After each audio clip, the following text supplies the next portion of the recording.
ആദായ നികുതി ചരിത്രത്തിലെ ഏറ്റവും വലിയ ഇളവുകളാണ് ഈ ബജറ്റിൽ പ്രഖ്യാപിച്ചതെന്ന് ധനകാര്യ വിദഗ്ധൻ എസ് ആദികേശവൻ. നികുതി ഭാരം കുറച്ച് വ്യവസ്ഥകൾ ലളിതമാക്കിയ ആദായ നികുതി സംവിധാനമാണ് ഇന്നലെ അവതരിപ്പിച്ച ബജറ്റിന്റെ പ്രത്യേകത. ലക്ഷ്യം വെച്ച നികുതി വരുമാനം നേടാൻ കഴിഞ്ഞ വർഷങ്ങളിൽ സാധിച്ചിരുന്നതായും എസ് ആദികേശവൻ ജനം ടിവിയോട് പറഞ്ഞു.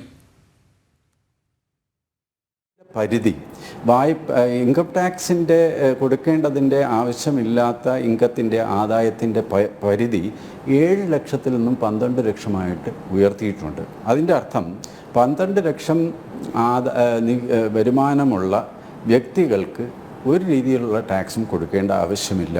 കാരണം 12 ലക്ഷം വരെ 87A പ്രകാരമുള്ള റിബേറ്റ് ബാധകമാണ്.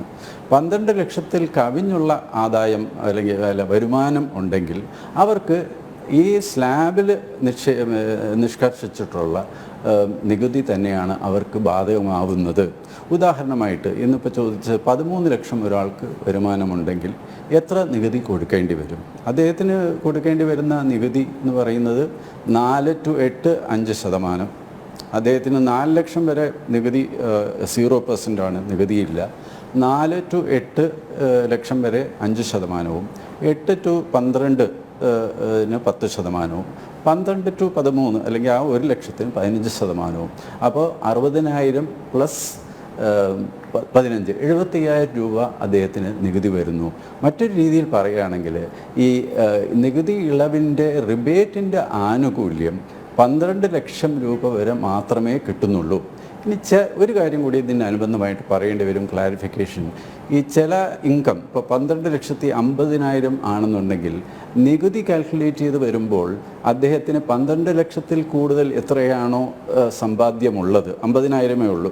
നികുതി കാൽക്കുലേറ്റ് ചെയ്ത് വരുമ്പോൾ ചിലപ്പോൾ 55,000 ആയാൽ ഒരു മാർജിനൽ റിലീഫ് വെച്ചുകൊണ്ട് 5,000 രൂപ മാത്രം അദ്ദേഹത്തിന് നികുതി കൊടുത്താൽ മതി. അത് പൊതുവെ വരുന്ന ഒരു പരിധി എന്ന് പറയുന്നത് 12,70,000 വരെയൊക്കെ നമ്മൾ നികുതി കണക്കാക്കുമ്പോൾ നികുതിയുടെ തോത് 12 ലക്ഷത്തിനധികമായിട്ട് നിൽക്കുന്ന വരുമാനത്തിനേക്കാളും കൂടുതലായതുകൊണ്ട് അതൊരു റിലീഫായിട്ട് കൊടുക്കാനുള്ള ഒരു മാർജിനൽ റിലീഫ് എന്നുള്ള വ്യവസ്ഥയും കൂടിയിട്ടുണ്ട്. പക്ഷേ 15 ലക്ഷം അല്ലെങ്കിൽ 25 ലക്ഷം അല്ലെങ്കിൽ 30 ലക്ഷം വരുമാനമുള്ള ആൾക്കാർക്ക് ഈ സ്ലാബ് അനുസരിച്ചിട്ടുള്ള നികുതി കണക്കാക്കി അവർക്ക് കൊടുക്കേണ്ടി വരും. മറ്റൊരു രീതിയിൽ പറഞ്ഞാൽ അവർക്ക് ഈ 12 ലക്ഷം വരെ നികുതി കൊടുക്കേണ്ട എന്നുള്ള ഒരു വകുപ്പ് അല്ലെങ്കിൽ ഇളവ് അവർക്ക് ബാധകമല്ല. അതും വളരെ നീതിയുക്തമായ തീരുമാനം എന്ന് വേണം നമുക്ക് കണക്കാക്കാൻ. എന്തെന്ന് വെച്ചാൽ 12 ലക്ഷത്തിൽ കവിഞ്ഞ് വരുമാനമുള്ള ആൾക്കാർക്ക് കൂടുതൽ നികുതിയാണ് ശരിക്കും കൊടുക്കേണ്ടി വരിക. അപ്പോൾ കൂടുതൽ വരുമാനമുള്ള ആളുകളിൽ നിന്നും കൂടുതൽ നികുതി പിരിച്ചെടുക്കുകയും സാധാരണ ഒരു 1 ലക്ഷം രൂപ വരെ സാലറിയുള്ള അല്ലെങ്കിൽ വരുമാനമുള്ള പ്രതിമാസം 1 ലക്ഷം രൂപ വരെ വരുമാനമുള്ള ആൾക്കാർക്ക് നികുതി ബാധകമല്ലാതെ ആക്കുകയും ചെയ്യുന്ന ഒരു പ്രോഗ്രസീവായിട്ടുള്ള നടപടിയാണ്